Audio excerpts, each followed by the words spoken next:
Before the video starts, I do apologize for the delays. I was preoccupied with some work and I didn't want to rush the editing on the video. Today we'll be looking at the famous BXR55 battler, and for my sake I'm going to be abbreviating that to the BXR. This is a 450 RPM pulse rifle with an optimal TTK of 0.87 seconds with 8 crits and a body shot TTK of 1.6 seconds.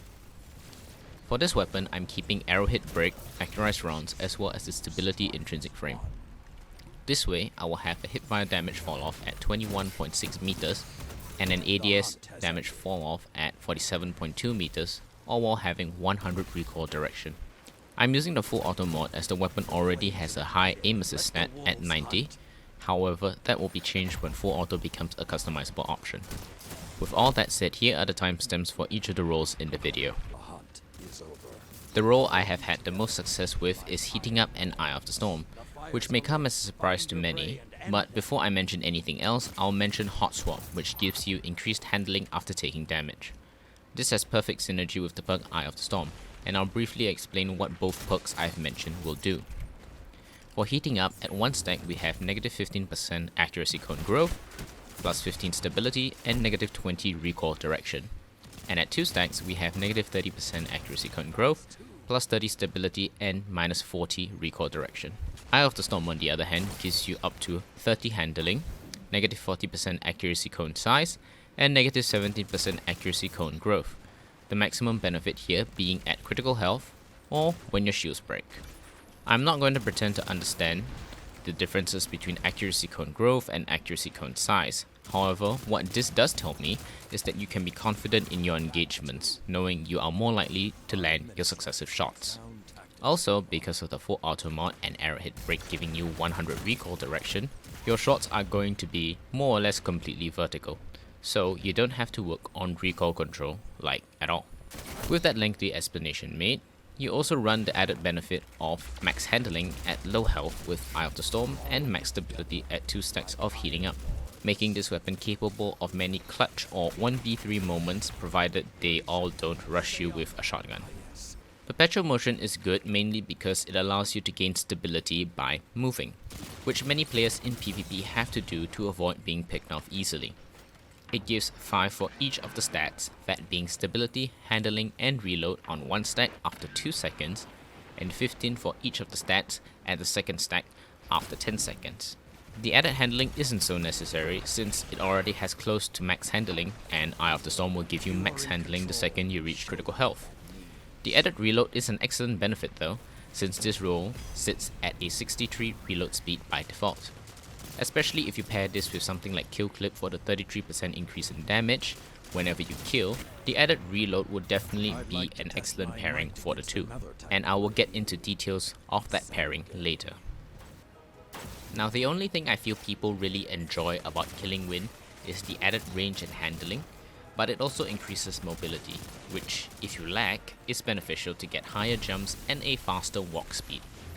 But realistically, when you're talking about PvP, a higher jump is what you are really looking for when you spec into mobility. Higher walking speed, now that doesn't really matter much. That aside, the increase in range by 20 is great at allowing your damage to begin to fall off at slightly greater distances, but that's about it. After all, this weapon already has high handling by default. Don't get me wrong, the added 40 handling is great, but not as necessary as something like stability. From my perspective, kill clip isn't necessary, but as they all say, damage is damage, and it's rather easy to activate. Additionally, this works well with perpetual motion, since you are constantly on the move to get to your next kill.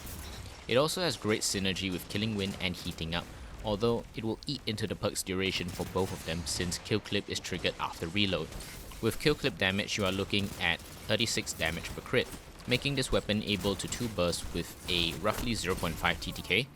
This is extremely good seeing as how you can go toe to toe with the likes of high impact frames and win, assuming they don't have any damage buff or Desperado. But my problem with this is not the damage, it's the duration of the perk. In FFAs and 6v6, getting kill clip isn't really as much of an issue because there will always be something to kill. But in 3v3s, when you consider the many different playstyles of the enemy, you may not be able to leverage the full 5 seconds of kill clip, 5.5 seconds for the enhanced rate, and as such, you may not get the full advantage when using kill clip compared to other things, like Eye of the Storm. Since this is a review video, I did want to mention some of the perks that others may find beneficial, or perks that I actually could have tried but I didn't really want to because I have my own thoughts on them. I'm mainly referring to gut shot straight here, by the way. For blunt execution rounds, I did want to try this with range melees like those found on solar subclasses, since you can take advantage of Radiant on top of the damage bonus. However, in all the games I played, I almost never saw any success because you are more or less at shotgun or fusion rifle range when you use the charge melee for the buff. Meaning to say, your chance at executing this successfully is not tied to if you can land your charge melee, rather it's tied to if you survive after using your charge melee. Weighted knights are the best for this since you can get the headshot kill before finding your next target. But the 100% increase in damage only applies to one burst, which isn't enough to kill a guardian, meaning you need 2 bursts, optimal, or even 3 bursts, which isn't really that worth it.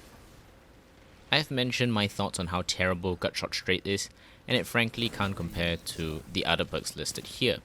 After all, you wouldn't normally consider penalizing your target acquisition for damage, would you?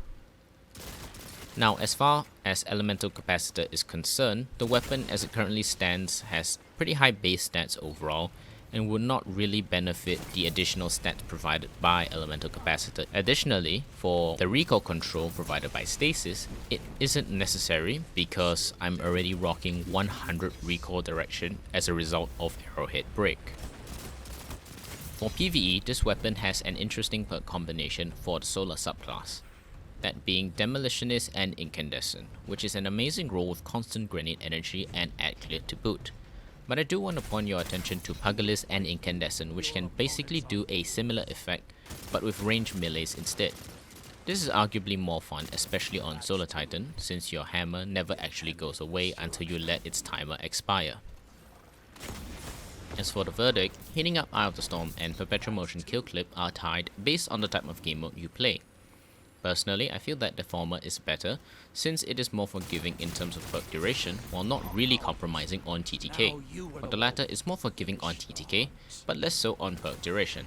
Killing Wind is great to pair with Kill Clip, as you can move to your next target and start dealing damage to them quicker with the added range and the added mobility that Killing Wind provides.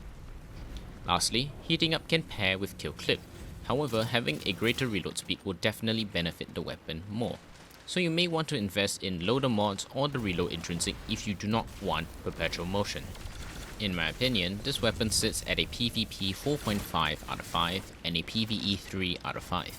For PvP, it goes without saying that rapid fire frames and high impact frames absolutely melt you, and it often boils down to accuracy and who lands the first hit to secure the match. In PvE, there are plenty of other options that are better for add clear, and I personally feel that pulse rifles don't hold up as much when compared to auto rifles, scout rifles, and bows. If you've made it this far, thank you so much for watching. I had to take a little longer as I was gathering some clips for another project which ended up delaying this one.